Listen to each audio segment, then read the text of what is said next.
I'm going to teach you how to make the Etch A Sketch.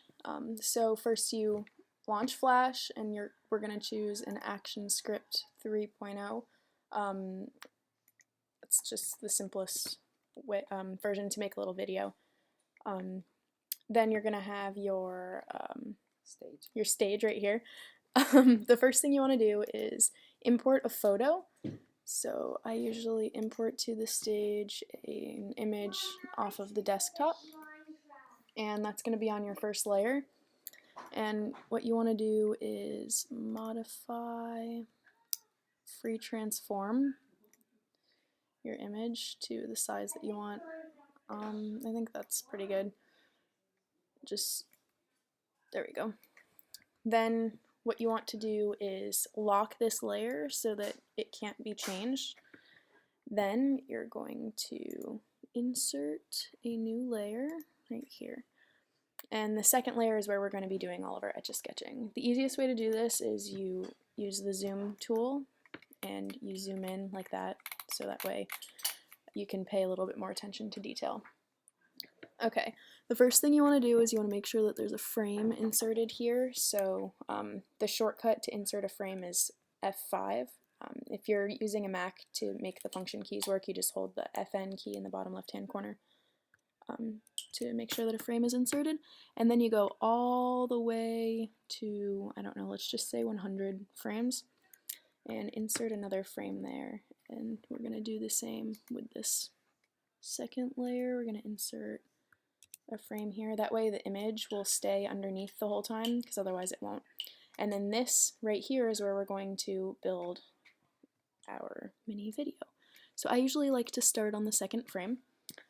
What you do is you select the line tool. You want to make sure that the color of your line is black. I like to make the line black so that you can see the outline, but if you want it to be the color of your image, you can select that color. Then you make your first line, just like that. And then in order to make the Etch-a-Sketch effect, what you do is you just insert a new keyframe, which is the F6 key. So now we have a second keyframe.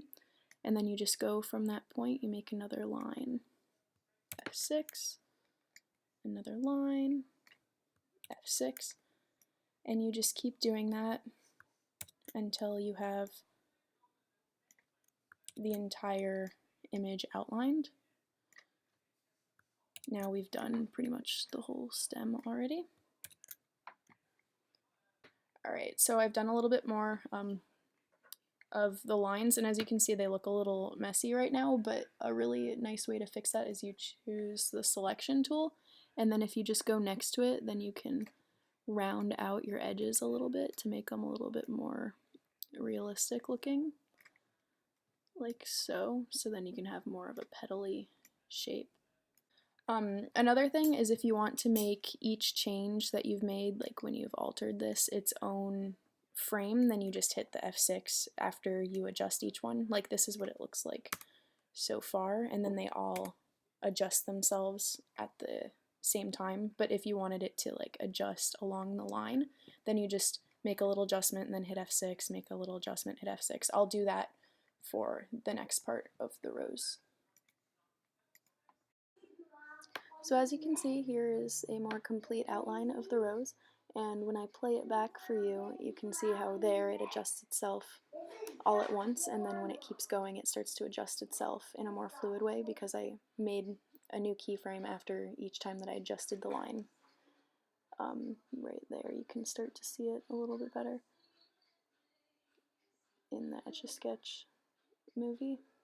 Alright. And then you can also hide and replay and re-show the background. Next I'm going to add more detail to the flower, and I'm going to show you how to fill it in with color.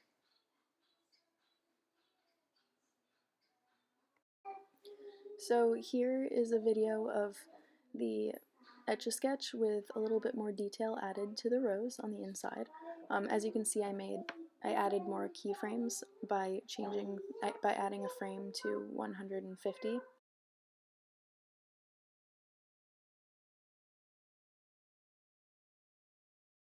so that I could add more keyframes.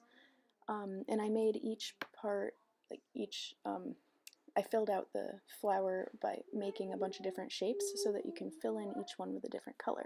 You select the bucket tool, and then to pick the color, you just click the little square next to it, and I like to pick the color directly from the background image so that it looks more realistic, and then you just fill it in for each of the different little shapes that you made.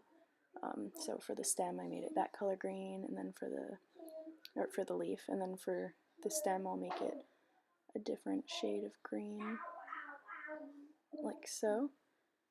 And then for each of the different shapes in the actual flower part, I'm going to make them a whole bunch of different colors just to add variety and make the flower pop a little bit more. And remember, every time you fill in a different shape with a color, to add a new keyframe so that you can maintain that cool Etch A Sketch effect in the final video.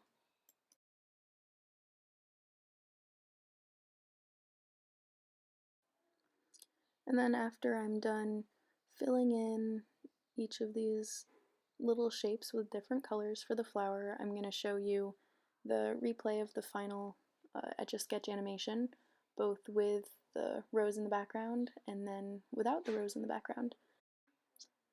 Thank you so much for watching, and I hope you enjoy the video and these little animations at the end. And of course, good luck making your own Flash Etch A Sketch animations.